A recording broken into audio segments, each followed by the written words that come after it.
Uy, kababayan, mga kabaibigan, friends, I am outside trying to find ways how I can plant.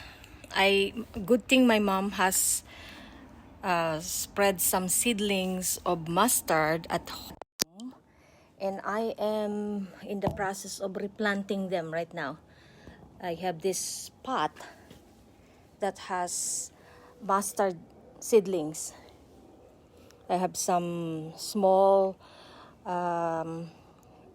sweet potato, and I saw this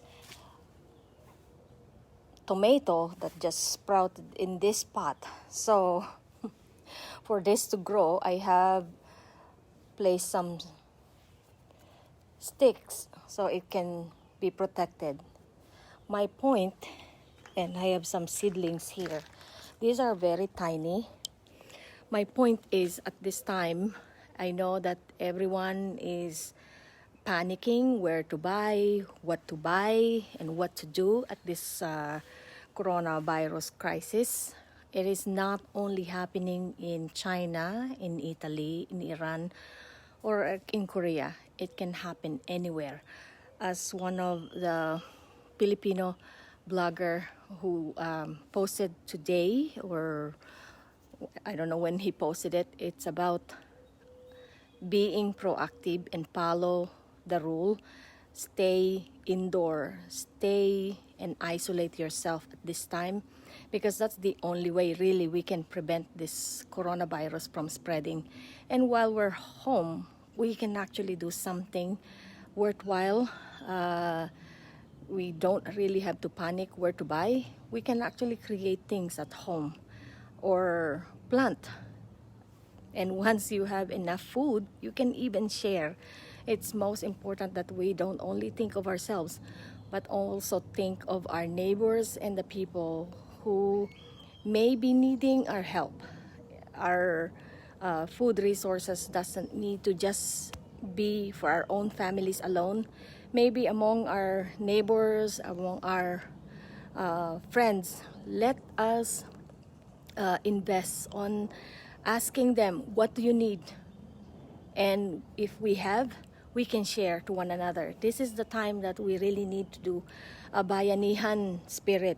Bayanihan spirit means thinking and helping others more than just ourselves.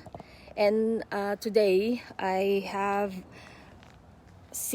some seedlings. This is only small, so I could not plant it yet. But I have prepared my seedling bed, so in case I can transplant them. Let's plant the food that we can eat, because this coronavirus may not be just 2 weeks. It can last for months. So we cannot just simply think of what the government should do for us. Sabi nga ni JFK, let's think of what we can do for the government or for our country, and let's be proactive. Lahat tayo, all of us, are into this situation. Not only one country, not only one particular region.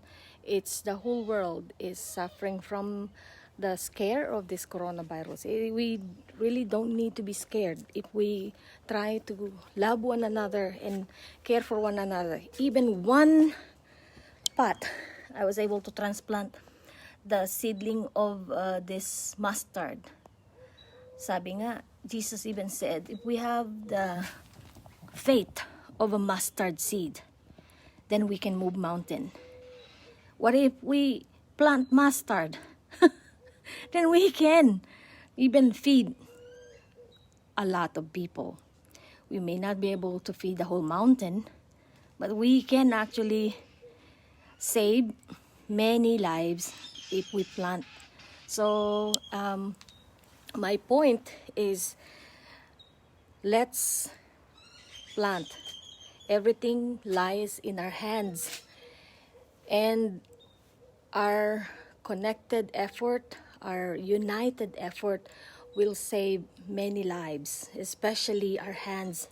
As many always emphasize, wash your hands.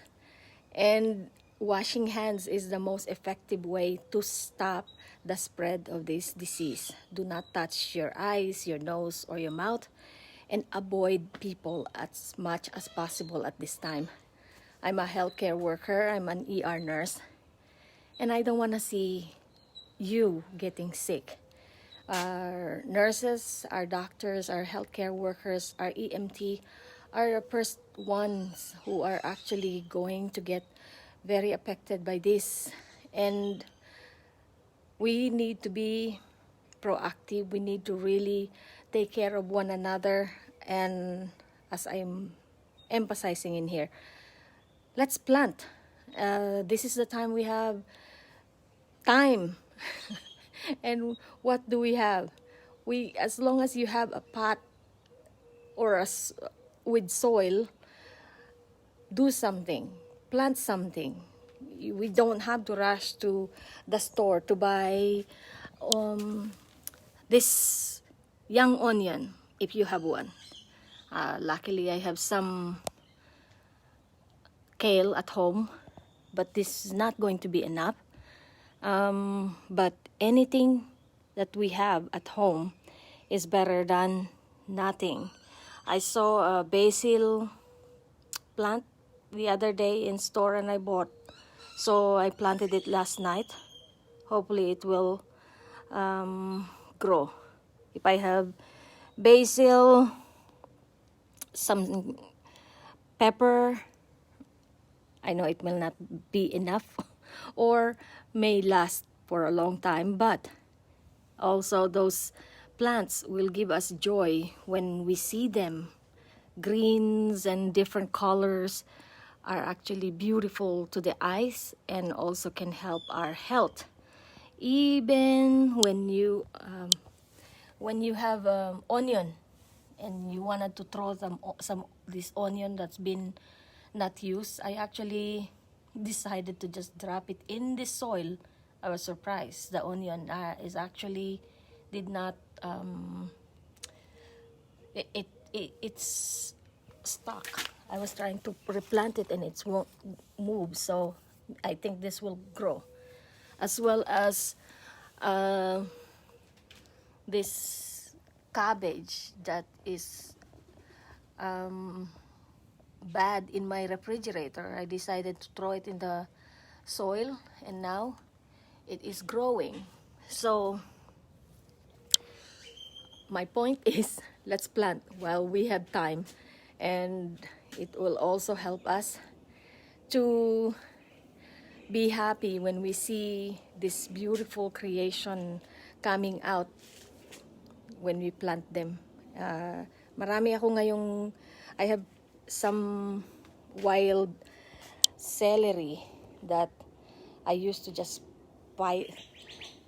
take them out of my backyard, and now I'm letting them grow because these celeries will, if I cannot find celery in the store, at least I have them in my backyard, even small portions. This is actually a very, it's like wild celery, so it can grow. And as I mentioned, thank you, Rocha. Rocha said it's a nice idea, and I think it's all of us should plant even one pot today, one plant, and we can share to our neighbors once we have enough.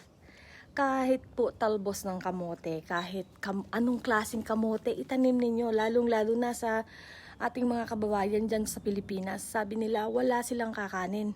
E di magtanim. Buti nga kayo sa Pilipinas, pwede kayong, you have very good soil. Here in Arizona, we don't have a good soil. I have to buy soil for me to be able to plant something. The things that you see here, I have actually bought this soil so I can plant something. So this is mustard plant. Sabi nga, If you have the faith of a mustard seed, you can do anything and move mountain. So ganun din, kailangan. At this is the time we need that mustard size faith that we can change and really improve our lives, not being in the panic mode, but let's be proactive and let's work together to save not only our family, not only ourselves, but the world. So, yan po ang aking mensahe ngayong umaga. Magtanim tayo and let's not wait for what the government can do for us, but what we can do for our country and for the world. It starts with our hands. And let's have the faith of a mustard seed. Let's start planting even a mustard plant. Good morning, DJ Alvin, and good morning to all of you. God bless you all. Bye-bye.